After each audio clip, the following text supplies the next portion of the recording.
All right. So we're going to kind of plant our bones in a shape to work on the circulation of the upper respiratory tree. And when we get to this kind of land of support, what you have is your bolster, your block that you're sitting on in front of the bolster. And the one item that's a little unusual today is that you have a belt between the bolster and the blanket stacked behind you. And you could have 2 blankets, 1 blanket. You'll figure out what feels like the most comfort for your neck. But the belt in between is important, and you want it unbuckled. And it's just going to be easier accessibility when we get there. So we're going to lie back with our sand in accessibility for our first pose. So get a feel, gonna get sockless here. Okay, of lowering back and reaching through the legs, and maybe first head back before you decide on sand or not. So with this reality that we focus on diaphragmatic breathing, I mean, I bring this up quite often, a regular belly body focus. It's not that you're breathing right into the stomach, but you're breathing into the lower lungs, which also gives you the intra-abdominal pressure, the massage to the organs. So I think it's still clearly familiar what the diaphragm's motion is for most of us, but it's curious to me that lower lung focus with the belly breathing.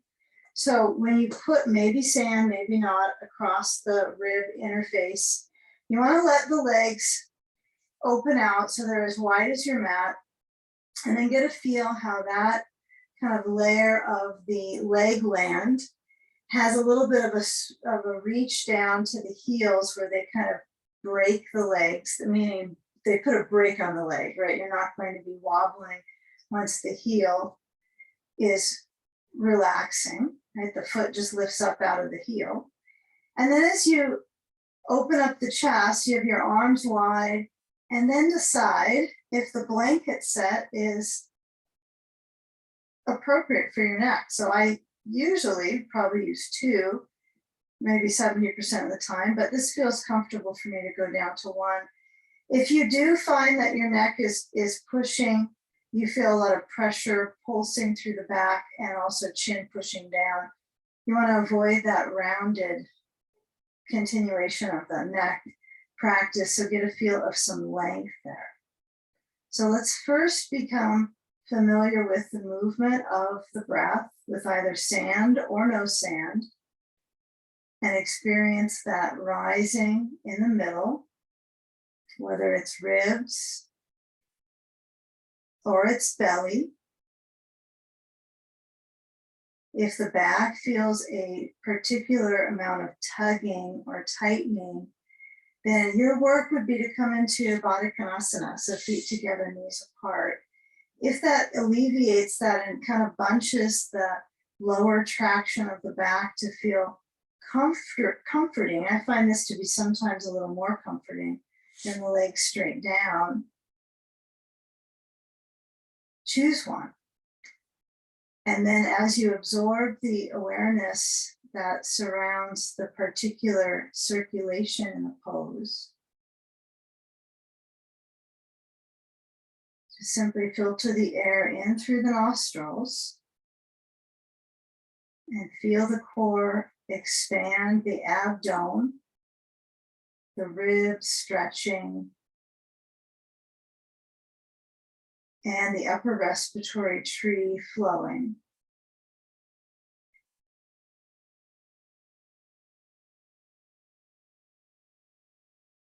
Now scan where there's the most density, or I guess you could say intensity would probably be appropriate.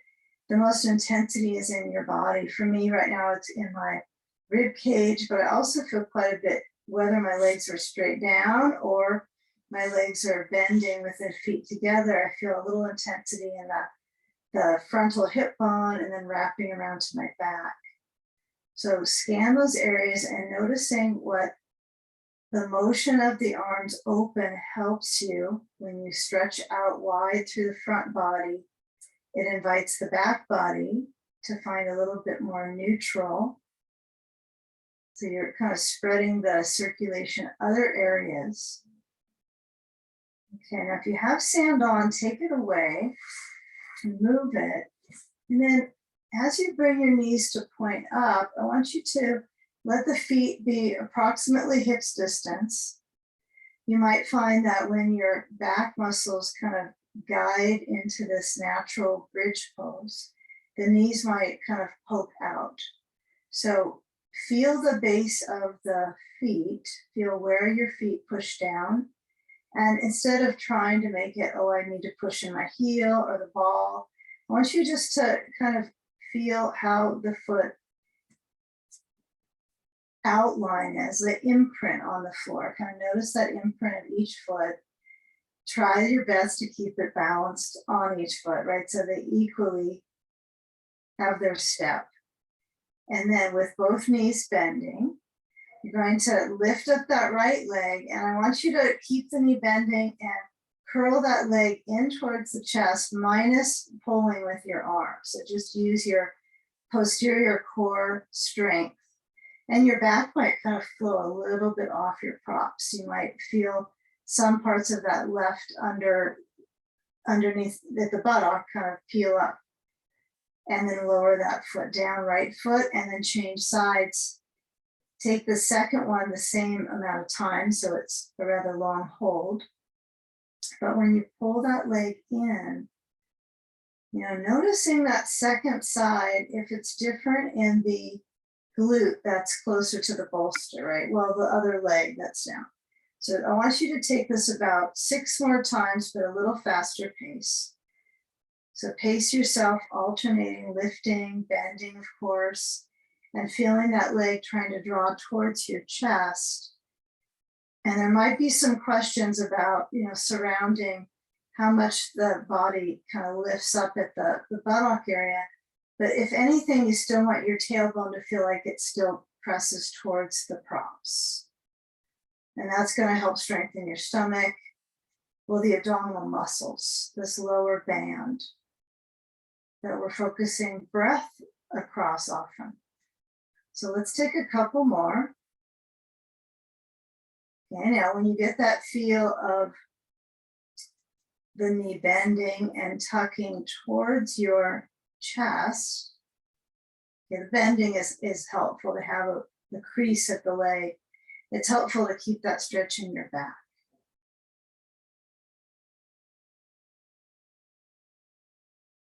Okay, now next time you lower that foot down, I want you to wiggle the block away from under your rear, set it to side, and then you're going to reach for the bolster. Some of us might have little handles on the side of our bolster, so we can kind of reach our thumb in there, and then walk the feet back towards your bolster, well, towards your center, and then you're going to push down into your feet to lift the hips up, and then just slide the bolster ever so small of a slide under the back of your pelvis. You're probably sliding it maybe 1 to 2 inches.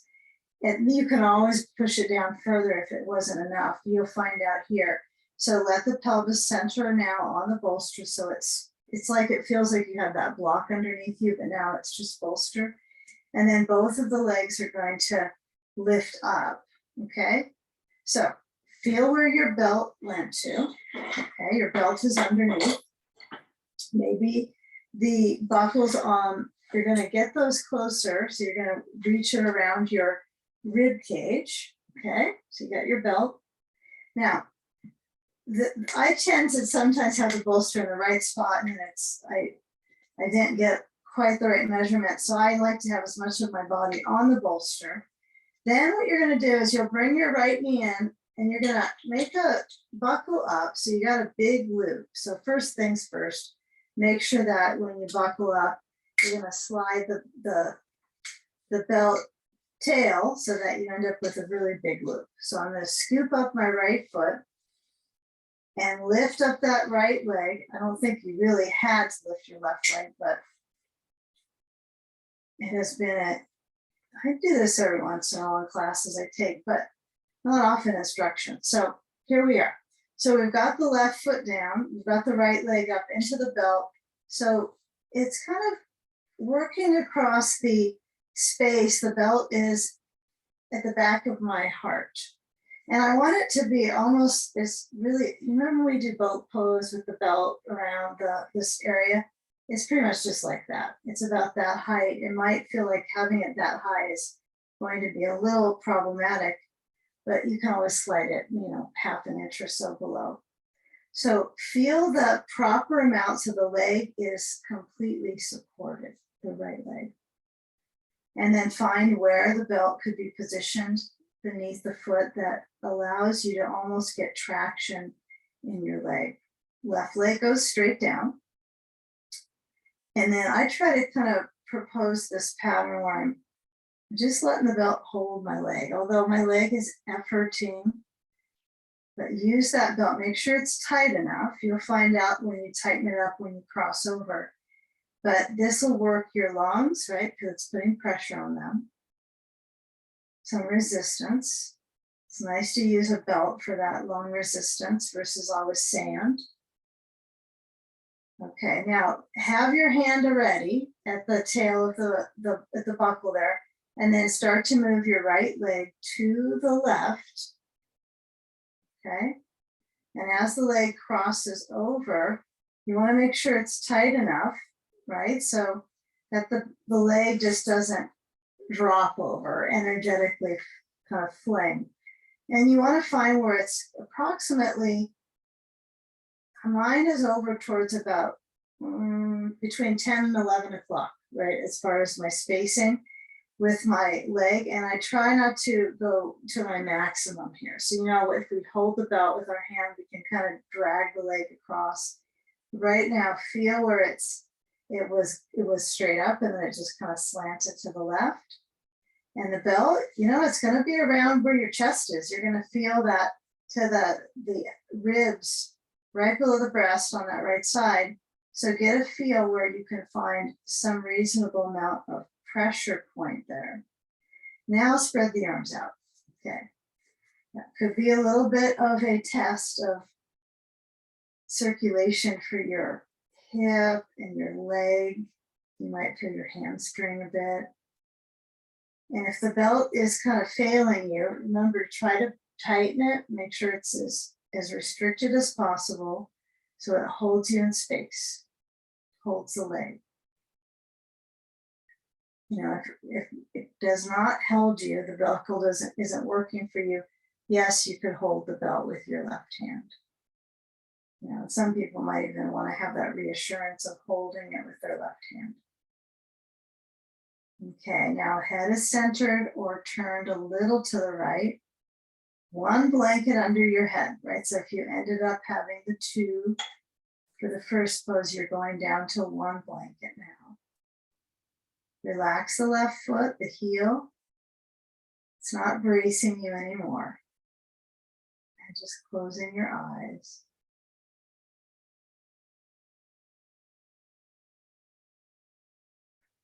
Now you might really feel the body of the hip kind of almost a pulse, a pressure. So I want you to take a calming motion with the right knee. So feel a little bit of a bend. Even it could be a micro bend for you. And then slide the left foot in as you push into your belt with your foot and bring the right leg up. I know you've got to find the resistance with your leg pushing up. Doesn't mean it has to flex the foot. You need to protect your hip joint here because it's been in a bit of an emotional state from that last position.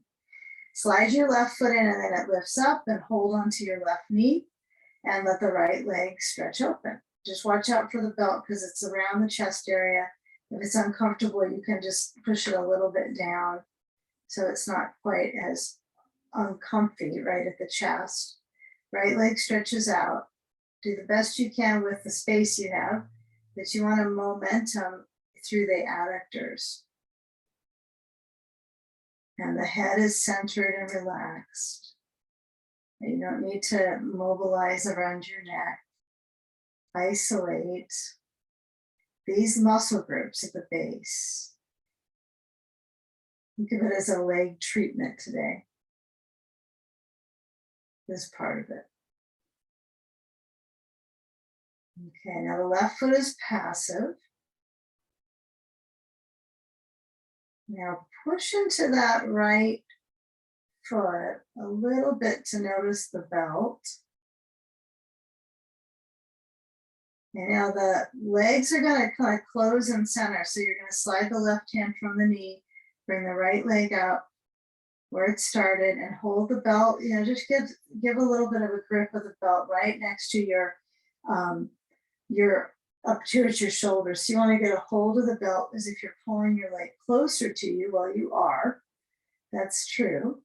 And then you'll bring the left foot up into the belt and keep a moment of both knees bending, and they're matched with their bending, right? They're equal. And the position is a little bit of work on the back of the leg, right? You might feel the stretch into the legs. It might be almost no stretch for some people. And then lower the right leg down. Okay, let the left leg rise. And as that leg is up and the left leg gets its moment, you'll feel if the right leg prefers to bend, that's okay. I feel when my right foot is on the ground, bottom of the foot, it's a little more of a bold stretch in my left hamstring.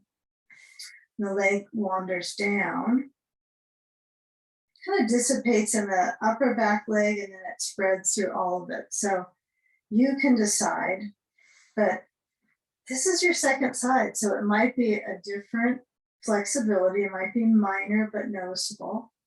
So I would kind of take note. If your dominant leg tends to be a little bit kind of mystery tightness, I don't know if it's your right leg or your left leg, but take some time to note.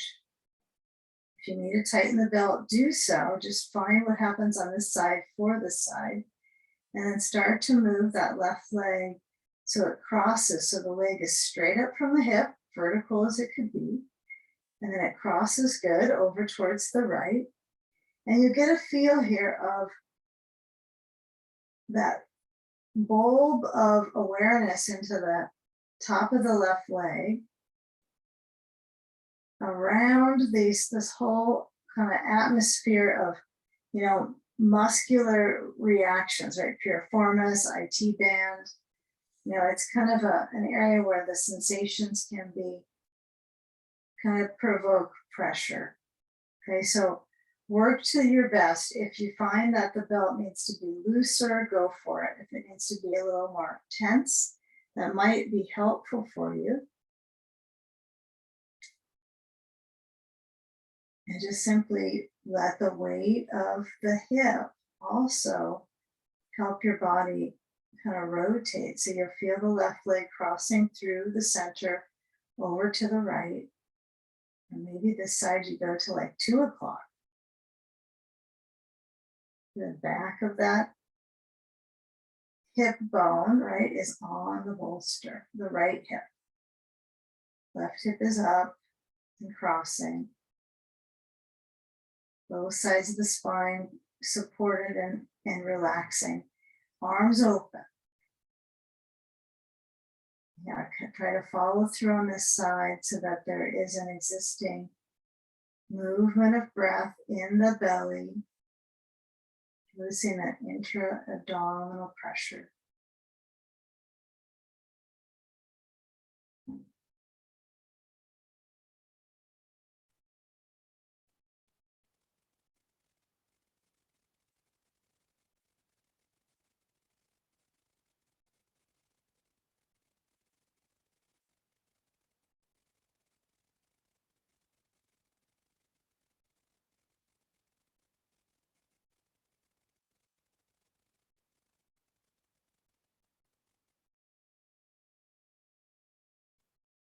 Okay, so as you bend the left knee, you might find that when you slide the right foot in a little bit, and then it kind of helps you get that gait and movement into the hip.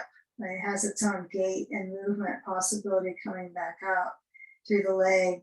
And then as you let the left leg stretch out, just reach the right knee out as well. So both legs, there's this V shape, and you have a hold of that right knee. I think that would be useful. have a hold of the right knee. Now you might find that your belt is just fine where it is. You don't have to move it up or reach it around the ribs, but this is giving us quite a bit of rib connection here. Obviously it's around the rib cage with the belt. So it might be an interesting experience for you through the practice to start this way.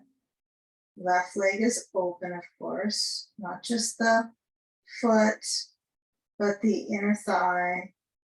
Both inner thighs are working. And find some care and consideration for ease in the lower back. Let it relax. If you ever need to let your head nod side to side or shrug your shoulders, any little thing might make it better, that you can initiate individually as you let your eyes relax and focus.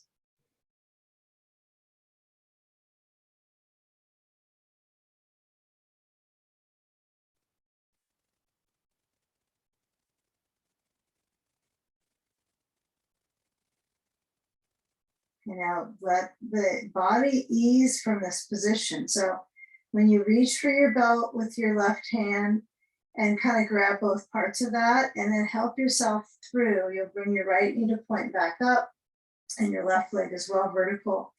And then get a feel here as you bend through the left knee, take the belt off your foot. I just kind of reach it overhead. I kind of like using the belt like this around my ribs on the back and stretch my arms, holding the restriction of the belt kind of gives an interesting stretch. It's like that bar they put on, one of the amusement park rides or something, reminds me of something like that in the past. Okay, so as you bring that belt back, you're going to grab a ball or a block, put it between your knees, and opening the arms, let the knees go side to side. And then as those knees shift over right to left, of course, you're windshield wipering, but you're also massaging around the hips.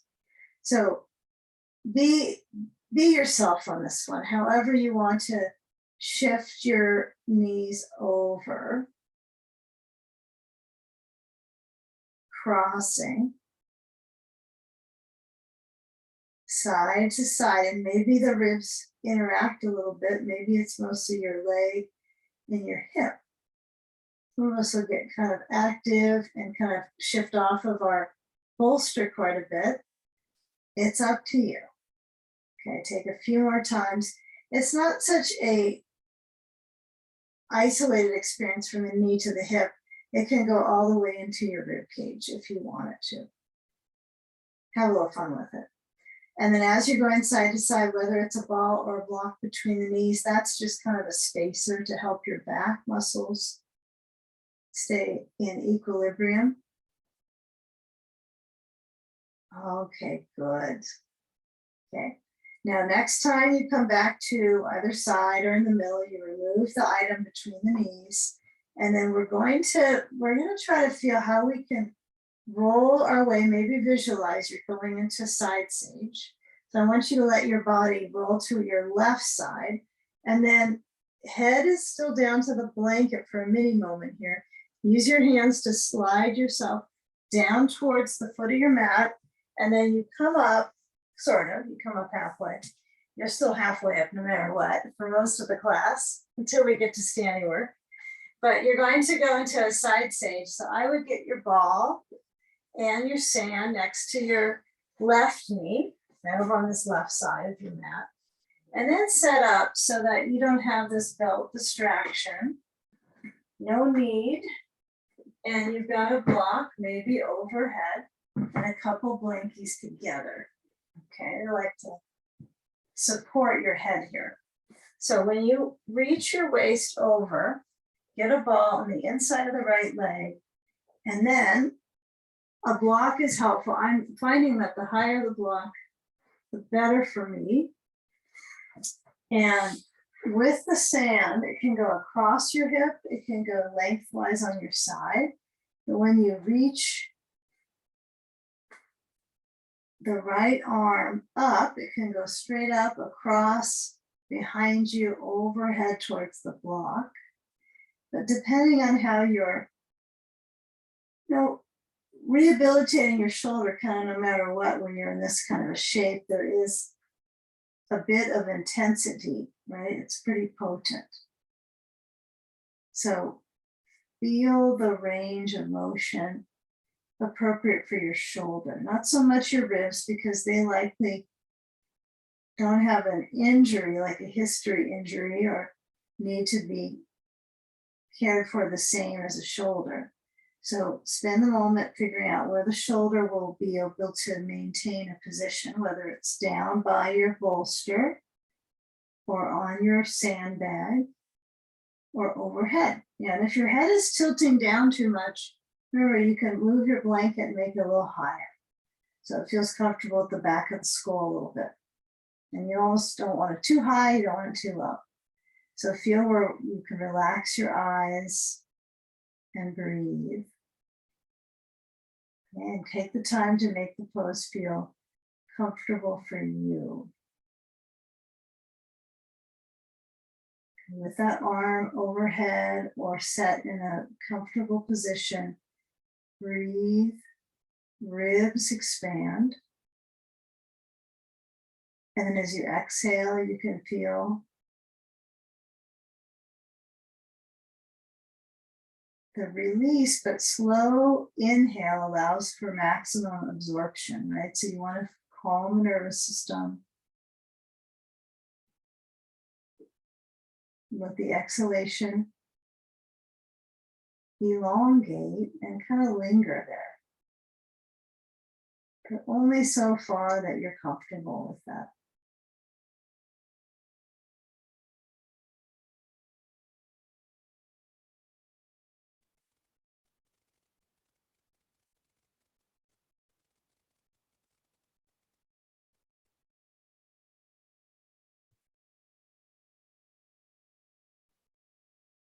Now feel where that side at the hip down to the knee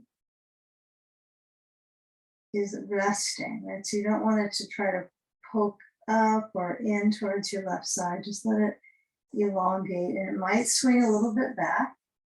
Even with that ball under the inside, it might still, kind of slide back. So you get some stretch in the front of the right thigh into the quad.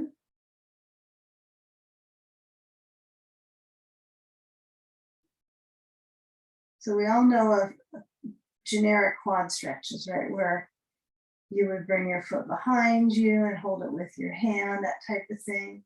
Well, we want to have that kind of visual of the front of the right thigh opening. So we're not going to hold our foot, but before we get out of this, get a feel of almost like you're letting your right hip try to move a little bit right in its front space. So you're letting your tailbone relax. You're not trying to tighten or make a hard pressure of tucking your tailbone under, but get a feel of that reach of the front of that right hip. Your arm could be up, could be behind you, but try to let the pelvis help you get this front of the right hip to release down towards the knee. I know there's always work to do there, but that hip flexor and then deeper into the psoas muscle. Okay, so what we're going to do is go into our seated hip pose. So we'll let the sand fall, and then when you come around, now this right leg has had some energy reaching through it. They both have. So when we come up to sit, we're going to sit so that right knee is at the leg closest to your bolster, and the left leg is forward. So just sitting on up, take the time to get there. And have, I think you can just kind of leave your props as they are behind you, I think. Okay, so have a sandbag on the right inner thigh. So the right leg is folded in, right? So you're in a simple cross-legged pattern. Right leg, foot closer. If you need something under your knee like a ball, you could use that. There's no problem using a prop. If you want to use a prop under the right knee or the left knee, a ball, a block, you can use one of each. You can use all your props underneath your knees. But take a moment to feel your hands to the top, the connector right at the thigh to the hip. It's kind of get perfect thumb, index finger webbing for that. Okay, and then tilt forward.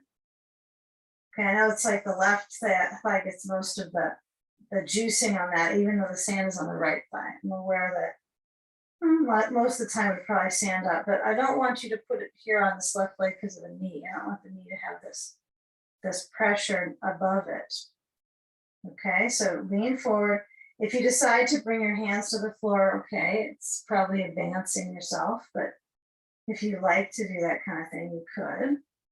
I'm keeping it simple. Just hands onto my side.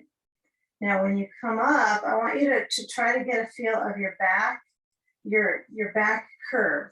So when you come up, I don't want you to come up and have this kind of rounded, sad spine, okay? A drooping flower. You're gonna come up and have a fairly strong base here, right into the pelvic pot. And then if you have a ball under your right knee, remove it. And then you'll take your left leg, cross it over the right knee, so it's on the other side of the knee. And that the left knee is pointing up. Okay, and so is everything else trying to go up. Okay, so find that inner up, find the inner ups. And then turn to the left, reach the right arm to the outside of the left leg and rotate. Okay, and feel even that spontaneous decision to kind of come out, go back around to the pose, come out, and then get a feeling of finding the shape of a simple seated twist. Okay, so it's a full twist for the spine. It's a little more workout than the side stage for the spine, right? So we're adding on. And my left hand is on my blanket. This is probably too high that I have it up.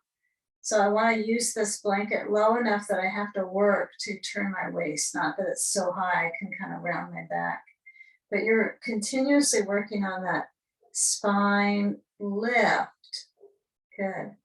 And maybe your eyes can relax, or maybe you look at something in your room, but feel that seated kind of spinal spiral here. A shift in the core.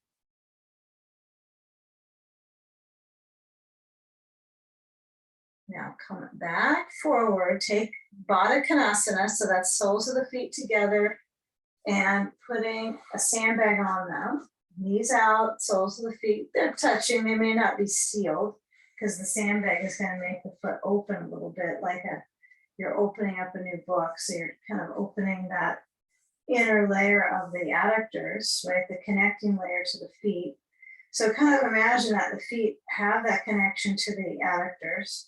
And then I want you to bring the hands back so you have that webbing between thumb and index to the top of the thigh. And now you're going to lean forward, right? You're going to try that work to reach forward. You know, maybe when the knees are like this, both of them, you actually feel like you have a base to reach from versus a rounded neck in the position. So of course you can put your hands on the ground if you feel that that's more advanced. You need that, but sometimes the basics are gentle is the new advanced, maybe. So get a feel of connection and relation with the arch of the spine. I know it's helpful to feel your head drop sometimes, to just feel it and then sense, oh, maybe I have another choice to kind of reach and let my lungs do some work. Just trying to stretch through your muscles, but also your breathing muscles. Okay, now when you come back up, it'll be interesting how you tilt now. So you'll move your sand to your left thigh and you'll cross the right foot in front. So you're simple cross-legged. If you're sliding down from your bolster, get yourself back up on your ledge. Maybe a ball under the left knee, maybe nothing. And then this time we'll bring our hands to the back of the bolster and then tilt ourselves forward. So the right foot could be farther forward. It could be closer in. You decide. If you can't stand bending your knee, you can always bring your right leg out, to about 1 o'clock on that right hand side and just see what does that feel like. No problem with trying some things out because we're working on that core cylinder here. Okay, come back up. Gonna have the idea of working the spine now. We've done several positions working the spine motion out of the pelvis. Cross the right leg over the left so you get rid of any balling you had under the left knee. Sand is on, and then turn to your right, hold onto the left, left hand holds the right knee, turn to the right and right hand back on the blankets, and rotate via the exhale. Yeah, so anytime in the practice you might find, I'm starting to connect to my breath again. Maybe it was kind of in the background every once in a while, but use the strength of your left upper back so it crosses the right leg, and then you rotate almost like a minuscule amount that you really are turning. But gosh, it feels like a lot of effort sometimes to do this with my shoulder and my upper back circulation. The right hand tries to creep behind you, turn, right shoulder back, breathe.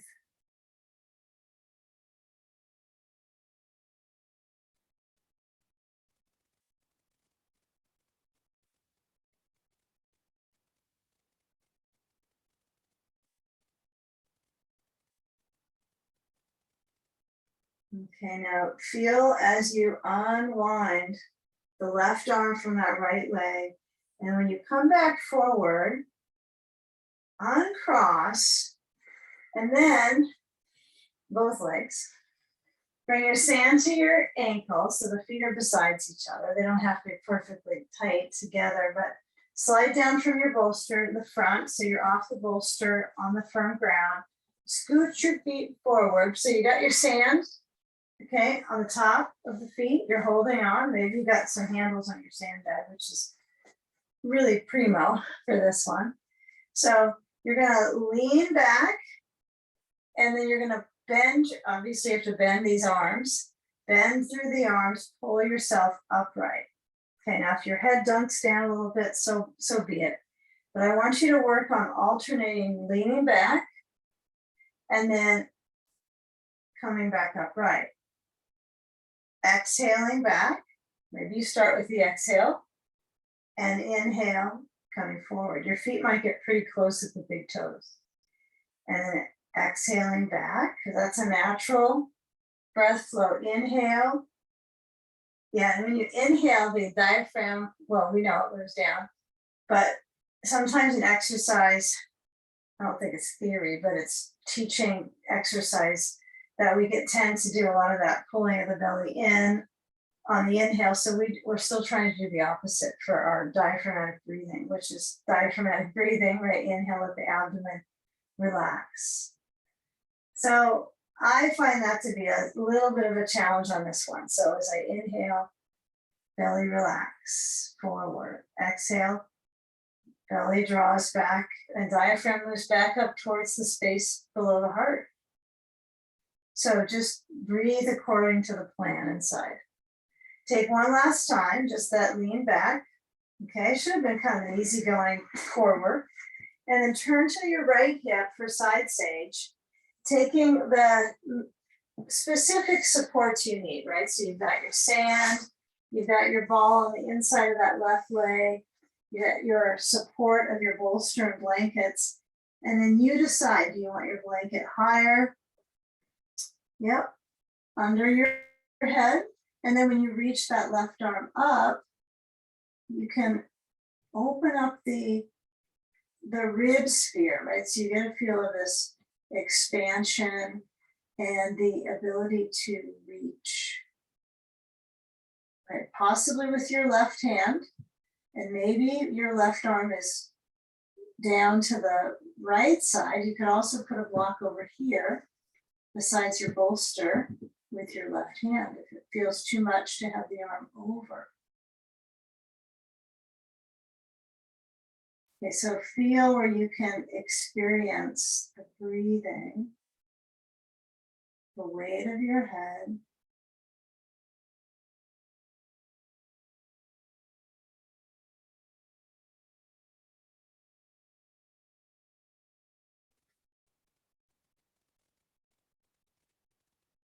You feel where there's a reach with the inhale, belly soft,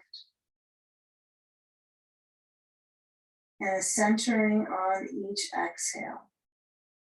Yeah, I suppose maybe if I was asked what is the most centering part of the breath, I might think inhale kind of brings you well in, but that lengthening exhale is also quite soothing, curious. So give it a few more moments here. Good.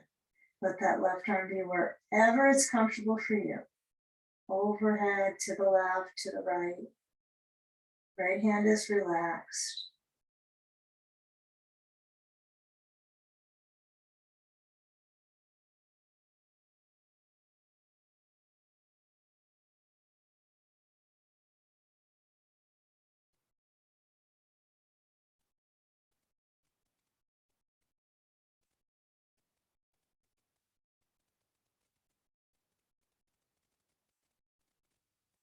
And now as we are kind of combing through these muscles via breathing, but also using all these props under us, try to keep with that connection of breath, especially when we shift our way towards being in more of a prone shape pretty soon, which is going to be, cat, cow, hands, knees. So trying to get yourself to balance from this opposite shape in your movement and how you move kind of therapeutically. So as we let this pose kind of take its final moments, whether you move your left arm, I'm going to just move my block over to the side so it's easier when I shift on. But as you motion your sand, it really doesn't need to be anywhere too close for a while. So you slide it away. And then as you bring the left knee to your right, roll your weight so your ribs roll too. And they kind of curl in. And then when you come around, I want you to take this bolster to the front of your mat, to the foot basically. Pull in your blanket, okay? Take your other blanket off to the side. And then come up to your knees on your blanket. And if you don't like this much lift on the blanket, you can always flatten it down to make it a little bit more of just a lower rise for the knees, okay? I'm used to this quarter fold. It seems to be like a lot of good padding. Just feels good every time, doesn't bother my knees. So that's where I'm gonna go with it. But what I want you to do is take a first shape where you reach into up dog. So the hands are on the sides, on the floor besides the bolster. Bolster's lengthwise straight under you. Toes, kind of almost point back a little bit. And then you find that arch of the spine. Good. And then feeling the balance of the arms, because it's all muscling through, but you might be able to create this kind of isometric exercise in the arms where they just hold you up. One side might feel more than the other. Okay. Now, it's easier to go back than to go straight down, right? To get yourself moving along. So when we feel the feet apart, well, how are the knees? They might be a little closer than the feet. So I want you to use your arms bending. So you're bending through your elbows like you're doing a little tricep work. And you're gonna push back to table and then scoot the knees so they're a nice width apart, a little wider than hips distance. And round your back into cat pose. So the chin in towards the chest, but the back of the head is also curling in, right? So there's a stretch through your neck. Inhale, arch. So back, forward, chest reaches a light amount. Exhale, rounding. So the chin towards the chest, round through your back area all the way through the buttocks. Inhale, arching. And exhale, rounding. Take a couple more cat-cows, just motion. Just a couple more from them. Okay, and next time you find yourself going almost to neutral, I want you to lower back down to that up dog. So feel the tops of the feet. You don't have to overly stress pointing any toes at all here, but relax the top of the feet so you can actually feel them. One side's likely more tone than the other, right? Your dominant foot probably has a little bit more tension around the bones. The other side might be easier to relax. All these little things you can work on. Okay. Now lower down, elbows bend and lower down. Don't take a crash landing. Bring your elbows down to Sphinx pose and try to make sense of the elbows down and the hands open. And then relax the finger pads. Okay.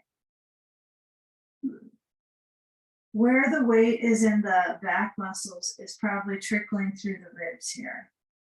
Right, so you won't feel a lot of pressure in the back, hopefully. Okay, so let the toes hook under. Slide the hands back so they're basically under your shoulders in that realm. And then when we really try to open out our fingers, I don't want you to get too much of this wrist bogged down.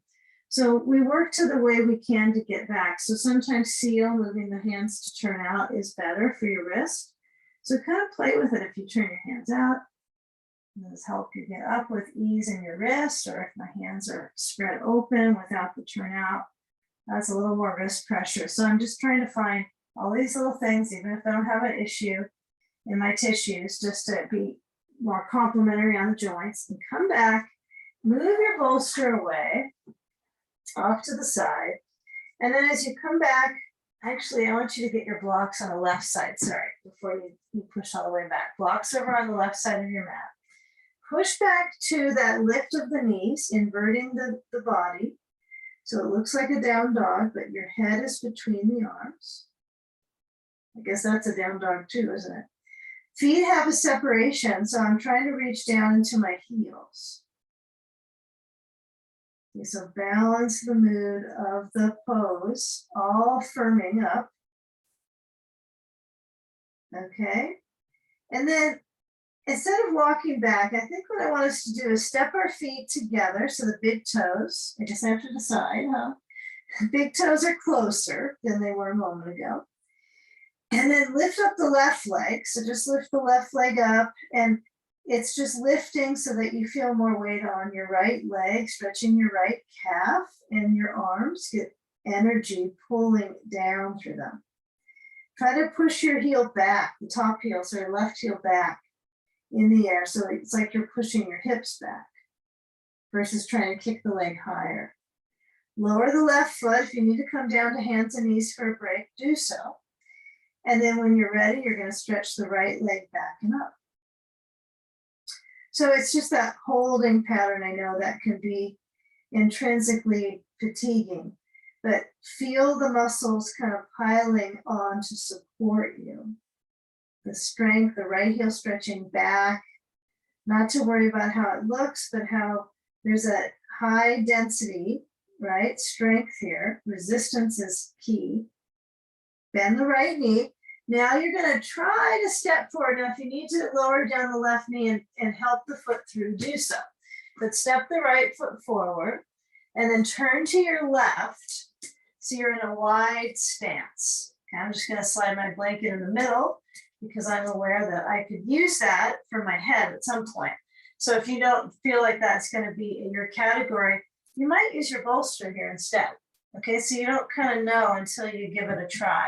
So take those two blocks, one for each hand, and then blocks are flat, hands are on, and the hips reach back. The head just dangles between the arms from the spine down.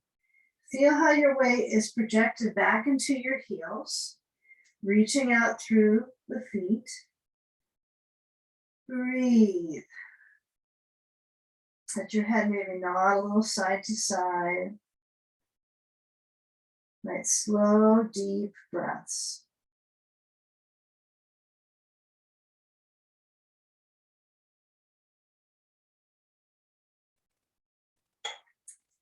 Okay, now those of you that want to stay with your hands on the block, stay with that offering. Other offering is to walk the hands in between the feet, and then your work is to move the crown of your head towards the blanket, or you can use a block on top of your blanket. You can try getting a bolster so that your head has a space to support your circulation. So both are workable, right? If the bolster is too much, don't use it. You don't want to add too much and then start to create more pressure in your neck. So your elbows flow back, so your hands are between, right? In line with the toes. Your elbows are back, and you're trying to lift the sitting bones up, and not so much that you're taking a somersault. So let the constructive rest of your head down be the support here. Yeah, and if it's a little bit close, but not quite there, take your blanket, roll it up a little bit, get a little more support. So make sure the crown of your head is to something if possible. Yeah. Yeah, lots of blood flow to the skin cells of the face, so you'll get a little facial here. And definitely will get you rosy, okay? So with that consideration, use your arms to help you lift up, right? So you straighten the arms, and then we'll walk the hands. If we don't have them on blocks now, get the blocks. If you have them already, you join us in this. Turn the blocks up a notch and start to walk, but be a little cautious here on the left leg. So you're going to turn to your right foot and force the right foot turns forward. Right, so pivot the right foot, toes are now parallel to going to the front of your mat. The back foot's gonna lift a bit. So I want you to turn the back foot so both feet, toes facing forwards. And now find the bend of that right knee just above the ankle. And then try to keep the lunge. I want you to stay lungeful here. Okay, maintain that lunge. Now, if you can lower your back knee to the blanket, or maybe just hover it if it hurts to push it down to a blanket, I want you to find a low lunge so your left quadricep is flushing out a bit.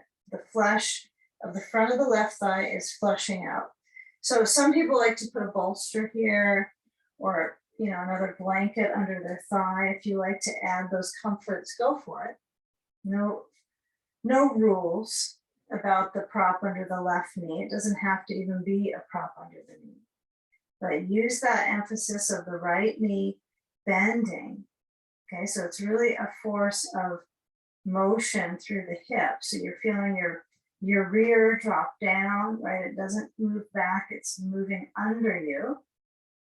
And you might be able to get your blocks up a little higher. That's going to add to the stretch. Doesn't make it easier. I guess it makes it more satisfying in some ways. You could say that. But let's get a feel of how these hips motion. So when you let the toes hook under a little more on that left foot, you're going to lift up the back knee for all of us. And visualize this one, that you'll step forward and then you'll take a big stretch up and back. Okay, so first visualize you can do that. And then when you lift up your rear, so you can come up and get some balance in your lunge.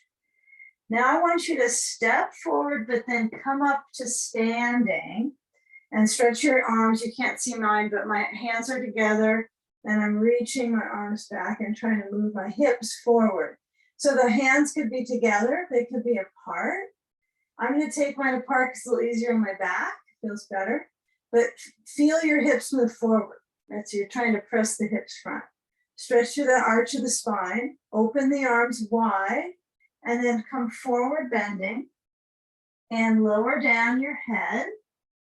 And then take a step back with that right foot through the high lunge. Keep the left knee so it simply points up. Well, it's above the ankle, I'm assuming. But the right leg stretches back. Just one more side. Phew, at least made it there. The right heel stretches back, the arch works its way through the ribs, right? So you'll feel the lunge.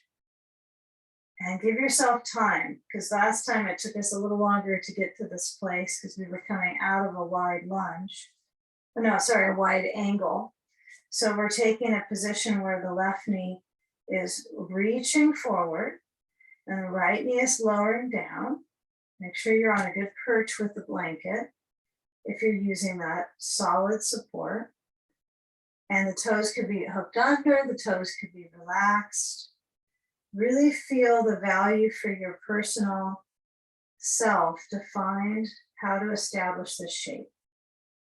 And this is a lead up to our bridge pose at the wall, which is a great quad opener. So hopefully things will just be on the up and up from this pose out. So good stuff ahead. So feel the reach through the front of that right thigh. Breathe.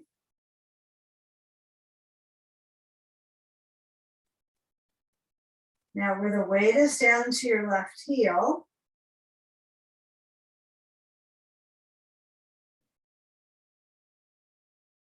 I want you to shift back for a moment. And then when you take the left knee back, take your blocks down flat, hands on each, and lean forward into that up dog. So you're lengthening through the frontal hip bones. Now it's a kind of a peculiar balance for your spine in this position. So kind of just notice the balance of your back muscles. Okay. So now we're going to alleviate all the way through the spine into the neck. So when you come back to table, if you want to take a child's pose, that's fine. But otherwise, we're going to come to the wall. So those of you that want to kind of feature going all the way back and through to child's pose right here, that's fine. Some of us might. And lean the hips back, head down. Give it just about 10, 15 seconds. And then make your way, for all of us, those of us that are already going, are going to go to a wall space. And I want you to find your wall space to have a bolster to the right side, a blanket behind you, just maybe you'll use it a little bit, and then a block and a ball if you have a ball. Sand, because we'll use that for legs up. And you just, the only thing you don't use your belt or that extra blanket, I don't think. Yeah, so basic gear. Now I'm going to scoot up. I've got my block next to me. I've got my ball, so I'm pretty set. But I'm going to lower back so my feet are lifted up. And I think the blanket is, it's nice until it's not nice. So it feels like, oh, it's cozy comfort. But then if it's in your way of lengthening, you push it back. So take a few moments to really establish the back feeling pretty flat. The back is flat. And if you put your finger pads at the frontal hip bones, you can notice that the breathing, that area might move a little bit with the breath, but in general, it can stay pretty folded at the hip crease. There's a real fold here from the knee now into the hip. Now that's a whole crease there. And that's one of the reasons we get issues right there. So keep the bend of the knees, of course, and feel the pelvis kind of rocking, right? So like a cat-cow shape movement. You're arching the back a little bit. You're moving the tailbone in. And then I want you to take a ball or a block, either's fine, between the knees. You choose. I can see a reason for a block on this one too. And I'm going to use it for another part of this pose. So as you push into your feet and you're lifting the hips up, I want you to just minor hold of the object between the knees. Just let that be a spacer, but lift the hips up. And then you decide if this blanket's good anymore. Okay, so get the hips to lift, of course, but satisfy that it's the whole current of energy to the legs. I got you here. Yeah, I think I missed part of my blanket. Maybe just a little piece of it would be good. Okay, good. So you've got that lift. Arms are down by your side, so there's no hiccup in the shoulder here. And then lower the spine down. Take that one slow. So spine imprint.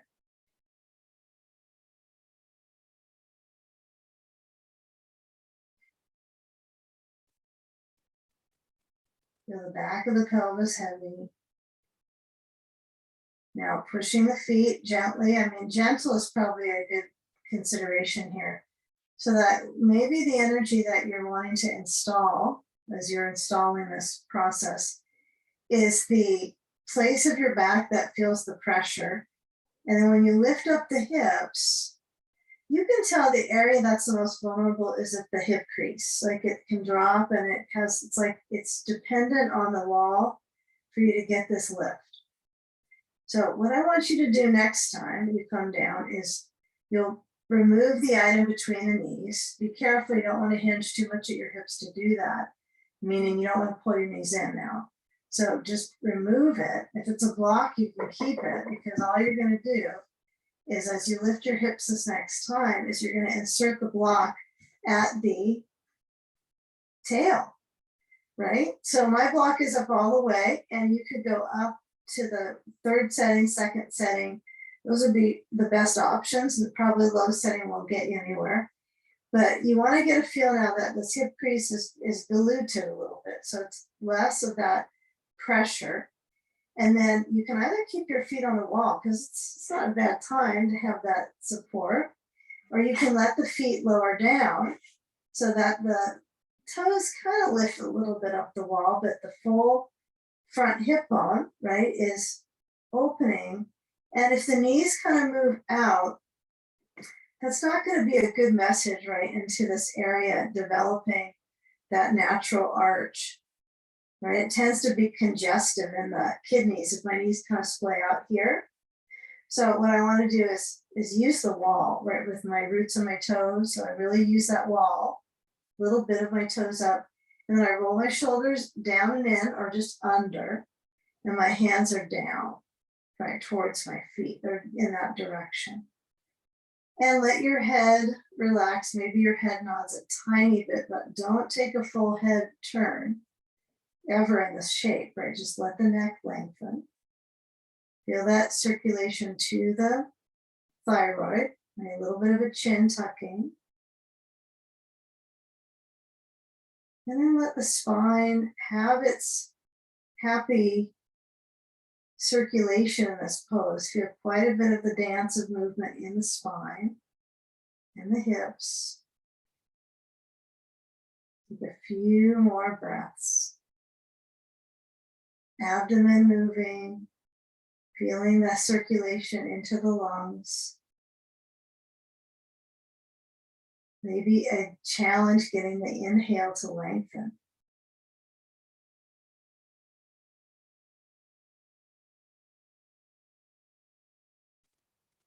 Okay, now when you push down, notice if I push down to the floor with my feet, right, it is a little bit more pressure in my lower back.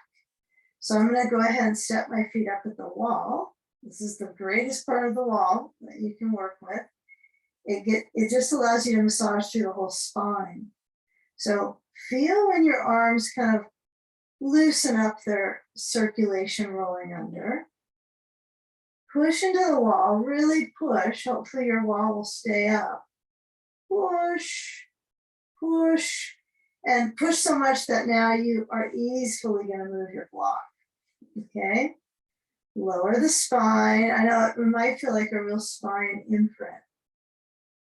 Almost like the more intense it feels pretty good to let that roll through the spine. Okay, we're going to take a hip crossover of your design. So if you don't want to fuss around a whole lot, you could bring your right foot down and the left leg crosses over and the knees wander to the right without too much other work. But I'm going to go ahead and slide back and do the whole schmeal. Take the blanket so it's a little higher up, stretch back so your right leg is straight on the ground. The wall doesn't hinge on that support.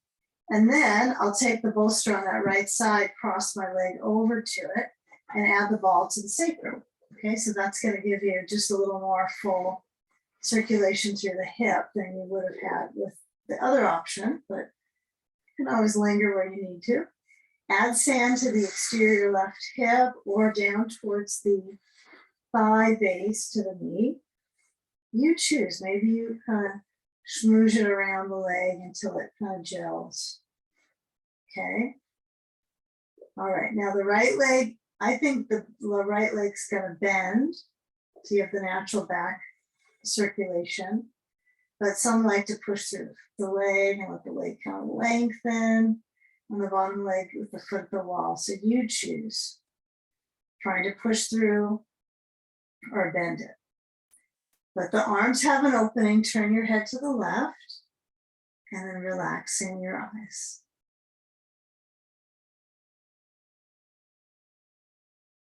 You're reducing any of that kind of clenching that might happen around the hip here. Let the sand, if you're using that, support that. If you want another blanket on your bolster, you can always add that. Nice to have all your props. Slow, deep inhale through the lungs. Exhale, letting go.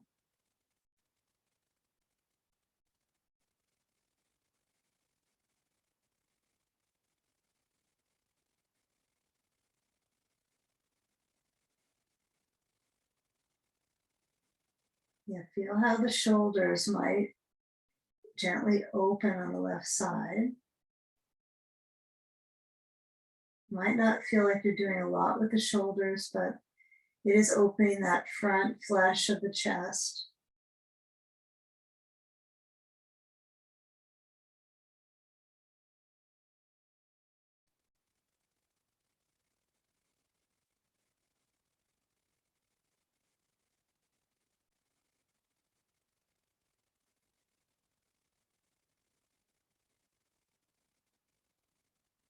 Okay, now let your head roll back center. And as you move the sand, simple, simple, let the legs shift so you move the ball if it's there. And then as you bring the knees to balance, gently pointing up with the feet below, just let the legs maybe do a little windshield wiper side to side. But with the feet a little wider than hips distance, right? You might have to slide them a little out. They might be not parallel, they might be turned out a little bit or turned in. So just kind of notice how the connection of you feeling the movement. So you can design how the knees sway side to side by connecting to how it feels for your hip. So you might even have it more of a windshield wiper, a little bit more side to side. Now, at the same time you're doing that, move your bolster to the left side. Take the time, knees side to side, and then eventually left leg down, right leg crosses over. So as we're doing this, and we are going, it's not symmetrical, right? We're going one side to the next, and then we'll do legs up, so we'll get that full flush.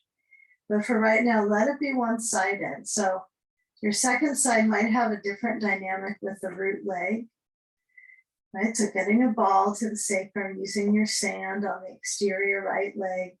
Take your time to get that support and the balance. Good. Yeah, sand is emphasized sometimes. It doesn't have to be. So if you don't prefer that sand, or you tried it before and it was too much of a kind of a stimulator, right? It might be too much stimulation to the joint too. You want to make this occasionally restorative. It is a fine line what we do, right? We spend some time, marinating in the tissues, and they feel a lot of work. So find where it resonates for your situation. And the left knee could be bending, it could be straight. And then let your head roll to the right.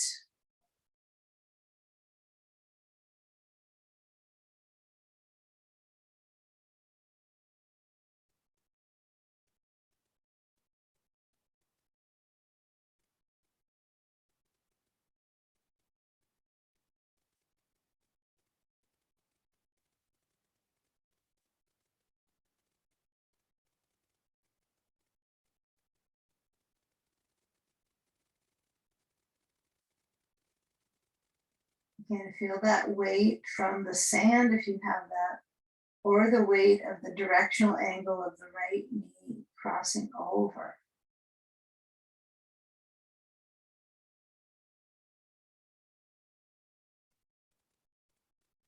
And despite how simple it might be for some of us to do these sequences, kind of celebrate the arrival of your breath and the exhalation. And just that momentum is soothing, right, to our nervous system, stimulating the immune system. So try to keep an ideal focus on that from time to time.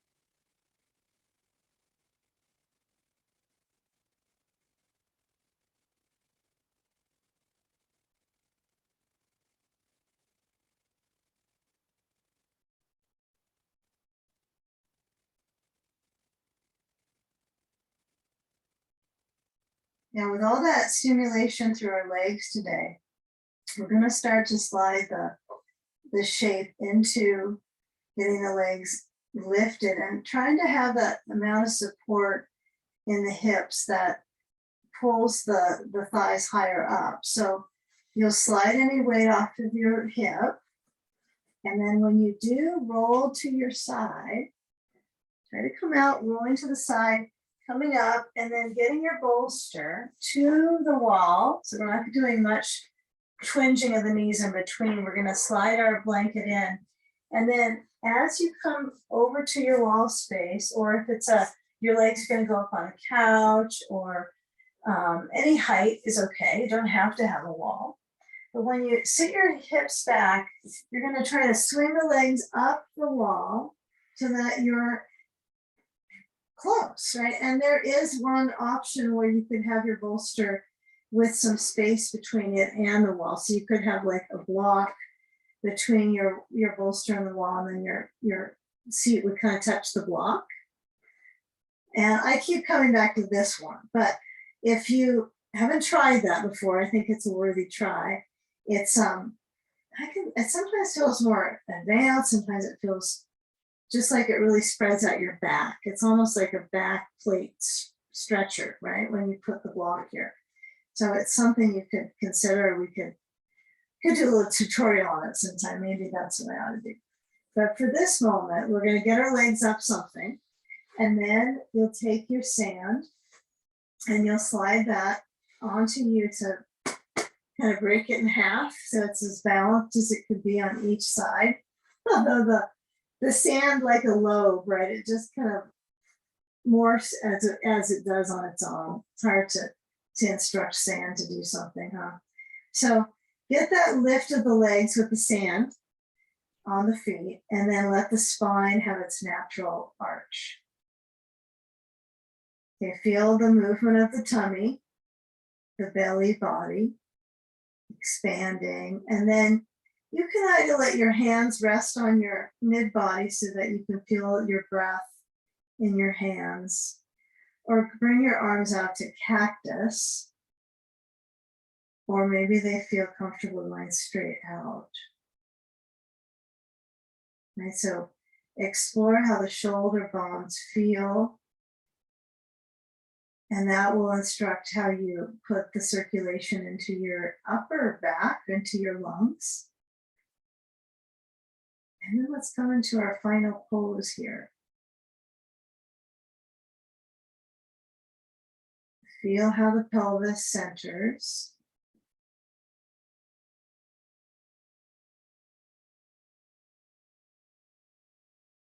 Even though there's two legs, right, it feels a little bit like a uni leg.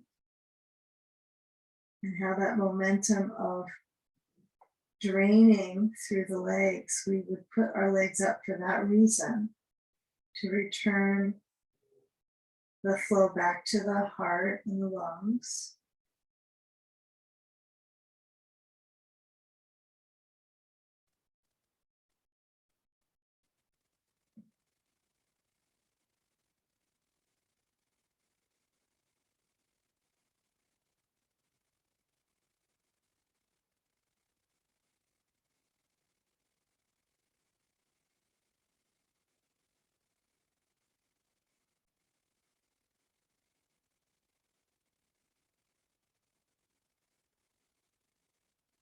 Scan the focus from the tailbone towards the brainstem.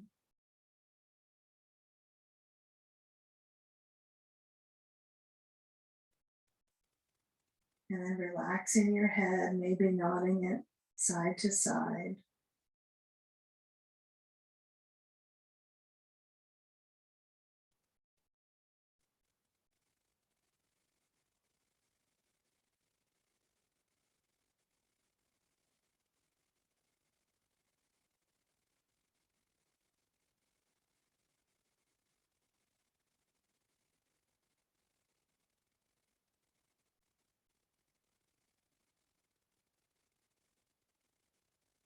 Okay, feel where you're slowly centering into the core of the body.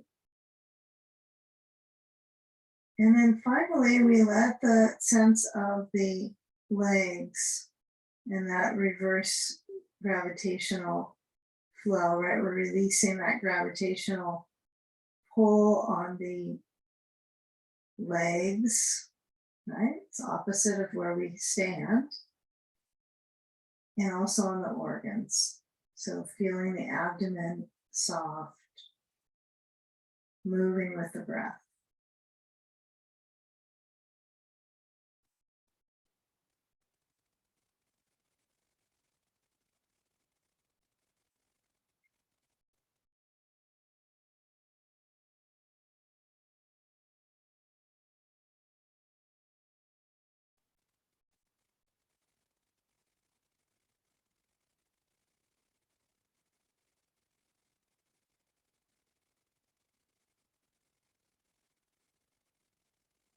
You know, as you slide your feet down, you're going to bend through the knees, and then you'll move your sand away.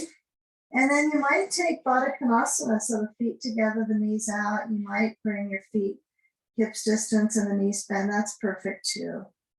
So you decide. Sometimes that feels like a wise choice just for the back muscles and the hip feeling really stable. Sometimes the opposite. Right, stability is kind of in the eye of the beholder here on this one. And then when that back musculature feels it's kind of a lump sum of bones, right? So you have this lump of the bone structure here. Now, when you combine your knees in towards your chest, and then let your body roll to either side, right? Feel if you have a natural way you go, you might go the other way. You might have to go one way because of how your room is. But when you come around to find sitting, take a moment where the back is in a lift, whether you want to sit against the wall, which is kind of a natural support, isn't it, for our backs? But anywhere, but find just a common connection to sitting upright that we all combine our focus on. And let your hands slide up to connect palm to palm, heart to heart. We connect with our awareness inside. Take a deep breath in together. And with exhale, bowing into the space behind your heart. In gratitude, namaste. Thank you. Okay.